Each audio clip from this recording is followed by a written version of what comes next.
ভগবানগোলা থানার কুঠিবাড়ি এলাকায় ভাড়া বাড়িতে 4 জনের মৃতদেহ উদ্ধার। অভিযোগ, ফল ব্যবসায়ী তার 2 কন্যা ও স্ত্রীকে গলা কেটে খুন করে আত্মঘাতী হয়েছেন। বুধবার পুলিশ দরজা ভেঙে মৃতদেহ উদ্ধার করে ময়নাতদন্তের জন্য আমরা পাঠিয়েছে। আজকেই জানলাম। আমি আগে তো হয়তো জানি না, ভাড়া দেওয়া আছে, অত খোঁজ রাখবো কি?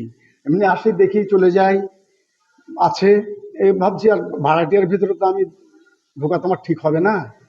ওই জন্য আজকে অনেক এইখানকার যারা ছিল তারা বলছে যে এখানকার লোকটা আসছে না। দুধ দিতে এসেছিল ওই সেই এক ভদ্রলোক, সে দুধ দিয়েছে, দুদিন থেকে ঘুরিয়ে নিয়েছে। কাল আর পরশু, এই আজকে গতকালকে দুধ ঘুরিয়ে নিয়ে গেছে।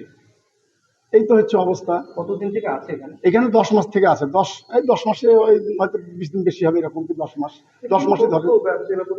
ওখানে ফলের দোকান ওর। আদি বাড়ি কোথায় জানেন? আদি বাড়ি তো আধার কার্ডে আছে কালোখালী। কালোখালীতে ছেলের বাড়ি।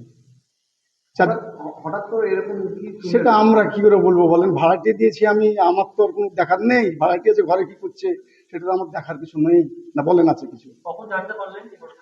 এটা আজকেই জানতে পারলাম। সকালে? সকালে। সকালে বলতে 10টার পর। জানতে পারলেন?